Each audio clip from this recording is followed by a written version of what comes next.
Esta imagem de Santo António é única em Portugal.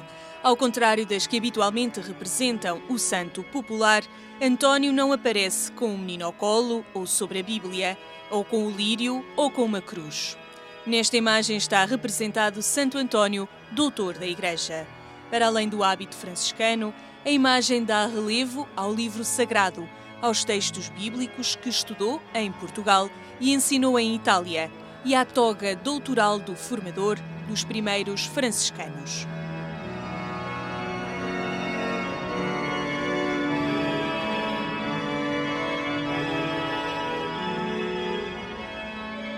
Chegado à Itália, Santo António evidenciou-se pela sabedoria e pregação. Foi mestre e formador de outros franciscanos, para os ensinar a pregar e também para os capacitar a argumentar contra as heresias no sul de França e norte de Itália. Aspectos essenciais da personalidade e do percurso de vida de Santo António. Viveu 36 anos. Desde a sua morte, em 1231, que é venerado como santo e doutor da Igreja. A canonização aconteceu um ano depois, pelo Papa Gregório IX. A proclamação como doutor da Igreja, bem mais tarde, quase 800 anos depois. Um longo processo que não fez diminuir o reconhecimento da sabedoria do santo popular até ao dia em que Pio XII assinou esta Carta Apostólica em 1946, há 70 anos.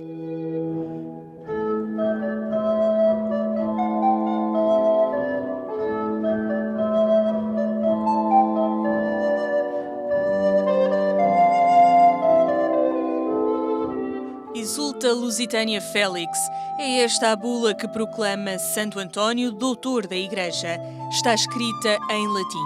Como muitos documentos e escritos sobre Santo António, foi traduzida para português por Henrique Pinto Rema, um frade franciscano que dedicou toda a sua vida a estudar e a publicar sobre Santo António de Lisboa. Eu estudo Santo António desde 1953, portanto tinha 27 anos. E comecei a publicar em 1954. E desde então para cá nunca mais deixei de publicar sobre Santo António. Neste momento tenho 97 títulos sobre Santo António.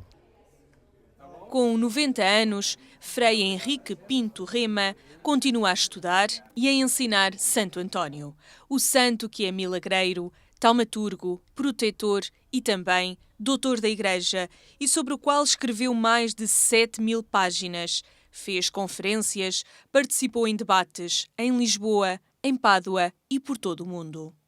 É da sua responsabilidade a publicação da obra completa de Santo António. E guarda na memória a felicidade de saber que foi escolhida como oferta ao Papa. A minha grande honra no Santo António é que, quando o Papa veio cá em 2010, o Presidente da República, Cavaco Silva, ofereceu-lhe essa obra completa de Santo António. Eu tenho que acreditar. Portanto, um pobre serrano oferecer uma prenda ao Papa e dada pelo Cavaco Silva. 70 anos após a proclamação de Santo António como doutor da Igreja, a autarquia de Lisboa, a família franciscana e o mundo académico quiseram estudar a sabedoria do santo popular. O Museu de Santo António, o Centro Cultural Franciscano e a Universidade Católica Portuguesa promoveram o Simpósio Internacional Antoniano, Exulta Lusitânia Félix, para descobrir dimensões da vida de um santo que a popularidade nem sempre revela. Santo António estabelece aquela ligação muito estreita entre, no fundo, a pregação dota e depois uma pregação popular que agarrava multidões. Eu acho que há dois Antônios. O Antônio da devoção popular é uma devoção que surgiu até quando Antônio era vivo, por a capacidade que ele tinha de falar com a gente, com os pobres, com os enfermos. Mas Antônio é também um doutor da Igreja. Ele sabe que o saber oculto não serve para nada. Esse passo da comunicação do saber é fundamental. Isso é muito também uma intuição de São Francisco. Santo António com certeza que já tinha percebido isso, mas essa é uma noção ou é um princípio fundamental do seu pensamento, da sua obra, da sua vida. Isso explica porque nós o podemos analisar em diversos prismas ou registros, quer naquilo que ele diz, quer naquilo que ele foi, nos seus atos de vida, etc. E até no legado, a forma como o povo o lê, o aprecia, porque mesmo os intelectuais têm uma relação com Santo António muito popular. Visto que hoje estamos a celebrar os 70 anos do Santo António como o doutor evangélico, eu diria o doutor dos pobres, porque foi um santo que conseguiu falar mesmo às pessoas mais simples, traduzir o Evangelho e, portanto, criou-se esta relação com o povo, com as pessoas, uma relação muito pessoal, muito íntima e muito simples. Frei Fabrício está em Portugal há mais de 20 anos. Aqui encontrou a religiosidade popular afirmada em torno de Santo António, na cidade que o viu nascer. Também assim acontece na sua terra de origem, Pádua, a outra cidade de Santo António. Eu nasci a 12 quilómetros e ainda hoje, quando vou de férias, tenho uma irmã que me quase obriga a ir a pé à Basílica, ou vou assim frequentemente para celebrar. Portanto, os meus primeiros contatos estão na infância, era hábito de vez em quando ir a este santuário, esta Basílica de Santo António, porque havia um amor, uma ligação, uma devoção muito popular, muito simples das pessoas em Pádua. Santo António nem é chamado Santo António, é chamado o Santo. Frei Luciano também vem de Pádua. Lá dirige o Centro de Estudos Antonianos. Em Portugal, partilhou com quem quer estudar a obra de António de Lisboa a investigação em curso na cidade onde morreu. O Centro dos Estudos Antonianos estuda e trabalha particularmente sobre a parte cultural de Santo António, mas depois a Basílica é um grande santuário onde vêm mais ou menos 4 milhões de peregrinos cada ano de todo o mundo. Para além da popularidade de Santo António, os seus escritos são constantemente estudados por quem se deixa inquietar pelo seu pensamento e pela forma como conseguia comunicar e contagiar os que com ele aprendiam. É essa pesquisa que permite descobri-lo como mestre numa ordem que estava determinada em partir ao encontro dos pobres, mais do que formar doutores. Ele foi o primeiro doutor da Igreja, da Ordem Franciscana. Quando a seguir vieram outros, mas ele foi que abriu a porta, tanto assim que o São Francisco, que tinha um certo preconceito contra os intelectuais, assim, dos orgulhos do intelectual, quando viu que Santo António era um homem santo e um homem sábio, ele mudou de ideias. É interessante esse facto, enquanto na regra franciscana ele põe uma reticência aos doutores, já no seu testamento de São Francisco já abre o leque para respeitar os teólogos, que era realmente o Santo António. Ele recebeu de São Francisco mesmo o encargo de ensinar teologia aos frades, um momento histórico muito importante, porque o Concílio Lateranense IV pedia aos clérigos de saber uma teologia teologicamente fundada. E então, Francisco mesmo, nós havemos o bilhete de encargo a Santo António de ensinar teologia aos frades. Santo António tem um encontro muito fugaz, digamos, com São Francisco. Devem-se ter encontrado uma ou duas vezes e por pouco tempo, mas há um bilhetinho que São Francisco deixou a Santo António, em que lhe diz isto: António, Frei Francisco, António, meu irmão bispo, chama o bispo. Isso era na altura um título também assim de reconhecimento, como quem diz, meu doutor. Agradeço, aprecio que ensines teologia aos meus frades, desde que o estudo não mata o espírito de oração. E eles, de facto, reconhecem em Santo António exatamente aquela pessoa que podia efetivamente pregar contra as heresias e ao mesmo tempo fazer escola. Num primeiro momento é pregar e num segundo momento fazer escola. E exatamente por isso a tal autorização do irmão Francisco ao irmão António para que ele ensinasse teologia aos confrades. Para quê? Em princípio, para estarem bem habilitados para a pregação e não ser apenas uma pregação muito popular.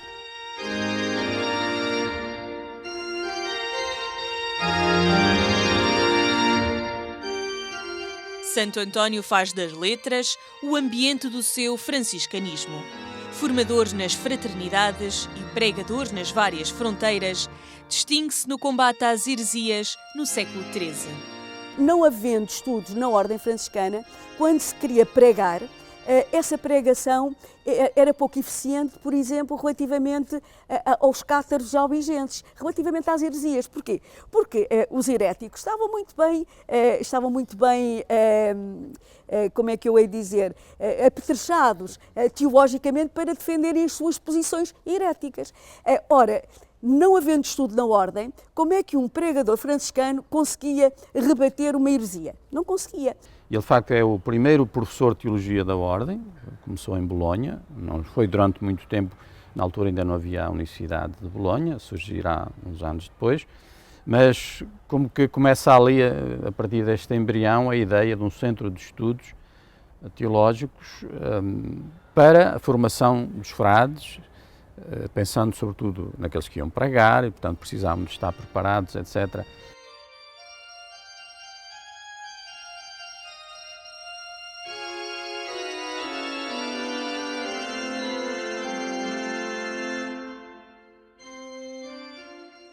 A Bíblia era sempre o ponto de partida e, na tradição dos padres da Igreja, Santo António comentava a Bíblia com a Bíblia, nomeadamente os textos dos domingos e dias festivos. Neles se incluíam temas fundamentais da teologia e também os que se identificam com a espiritualidade franciscana.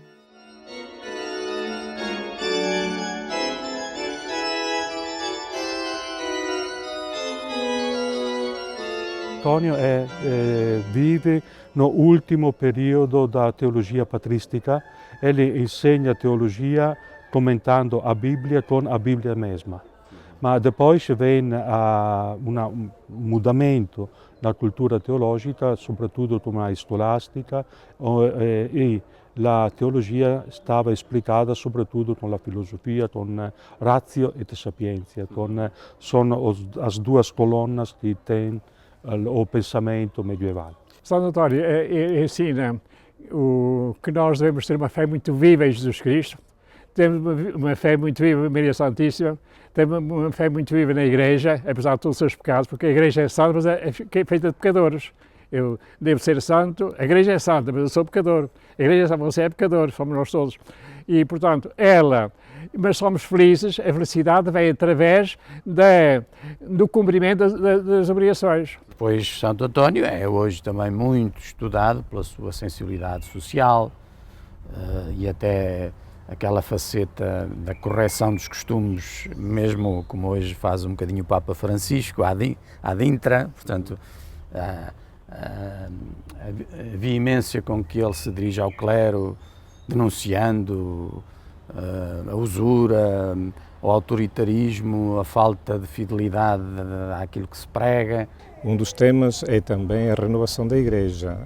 Estamos numa época do franciscanismo, dos frades mendicantes, que sente-se a necessidade de uma renovação na vida da Igreja, uma renovação evangélica.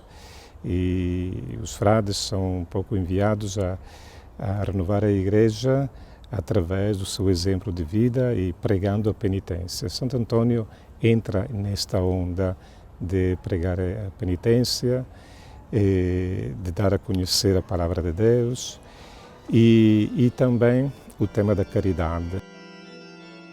A espiritualidade franciscana, vigor missionário, pobreza, atenção ao outro e capacidade de comunicar a sabedoria da Bíblia com simplicidade.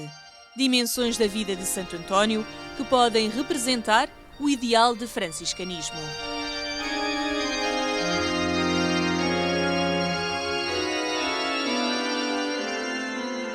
Santo António é a síntese de algo que São Francisco buscava.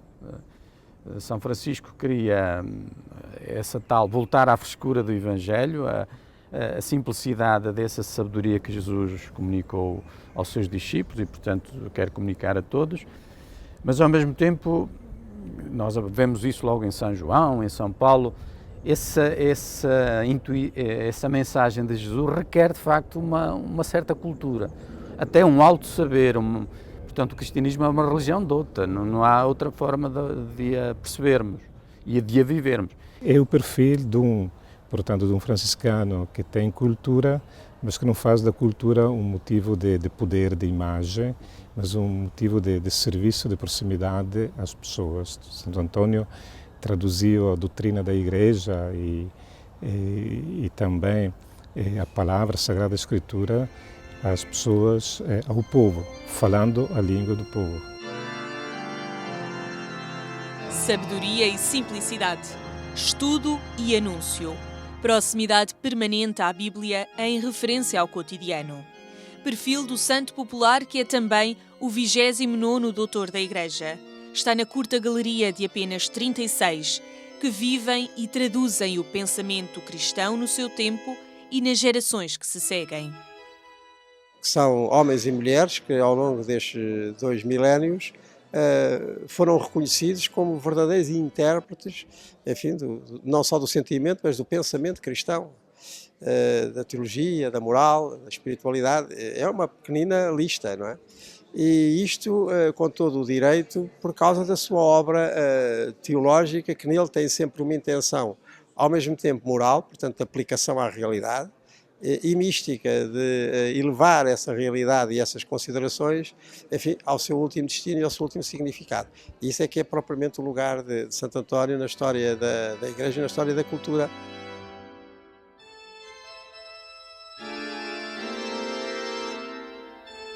Um processo que tardou em concluir-se, sobretudo por uma razão: encontrar uma edição credível e completa do que escrevera. Porque como era muito bravo, entre aspas, ele escrevia, às vezes, a criticar os bispos e a igreja e os sacerdotes e os clérigos, etc, etc. E, portanto, cortavam, uma outra edição que fizemos em 1640, cortavam essas partes de bravuras. E quando perceberam que havia ali coisas na sua obra, portanto, não podiam pô-lo, não era uma edição credível. E então, só em 1895 começou uma edição credível de João Maria Locatelli, que depois terminou em 1913, e a partir dessa edição é que começou a pensar-se muito seriamente como doutor da Igreja, estudo em 1931, quando foi o centenário da sua morte. A proclamação de Santo António, doutor da Igreja, com exulta Lusitânia Félix, é devida exatamente a este saber. Saber esse que nós temos de ter presente, que foi adquirido em Portugal, como cônego regrande de Santo Agostinho, em São Vicente de Fora primeiro, em Santa Cruz de Coimbra num segundo momento, fundamentalmente em Santa Cruz de Coimbra, e nós sabemos pela sua primeira biografia que Santo António estudou de dia e de noite em Coimbra a Sagrada Escritura. A sua obra escrita é quase insignificante, comparando com outros, né, os grandes doutores, já são uns 30 e tal, assim proclamados, e a maioria deles, de facto, tem uma obra muito mais vasta, significativa, se falarmos de letra escrita e produção literária. No caso de Santo António, esses sermões que chegaram até nós são a ponta de um iceberg, percebe-se claramente isso, de todo algo escondido, ao que os tempos escondem, mas que sabemos que sustenta esses vestígios que até nós chegaram.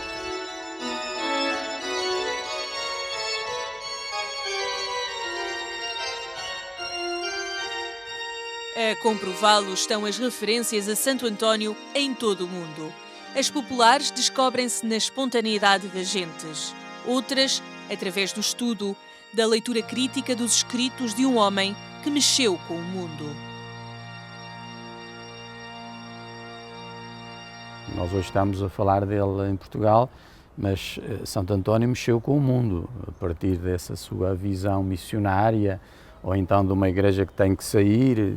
Inicialmente pensou que era para a África, depois foi conduzido à Itália, mas não ficou ali, não ficou nem em Forli, nem em Assis, nem ficou à volta de São Francisco ou daquele ninho em que estava a nascer a ordem, mas saiu imediatamente para onde era necessário, para a França, sobretudo essa ideia de ir para as praças, para as ruas, a palavra em público.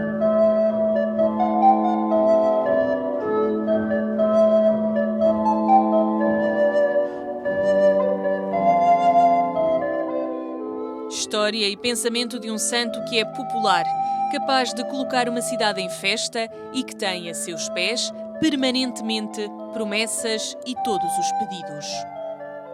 Para Lisboa, Santo António é uma forma da cidade ter identidade, possuir referências que a diferenciam de outras cidades. Razão pela qual estudar Santo António e fazer renascer tradições de outras gerações é um meio de o propor como uma referência. Sempre tivemos as festas de Lisboa associadas a Santo António, portanto, realmente a evocação da vida deste santo é muito importante para a cultura popular, mas hoje, se calhar, isso hoje tem uma importância acrescida, porque também as cidades distinguem-se pelas suas identidades, por aquilo que são diferentes umas das outras, e na verdade Santo António de Lisboa, que também é o Santo António de Pádua, mas enfim, em Lisboa ele é vivido de uma forma diferente, de facto, é o que nós hoje chamamos um ícone cultural da cidade. O Museu de Santo António foi um passo decisivo para a valorização desse ícone cultural da cidade de Lisboa, continuado agora com a realização do Simpósio Internacional Antoniano.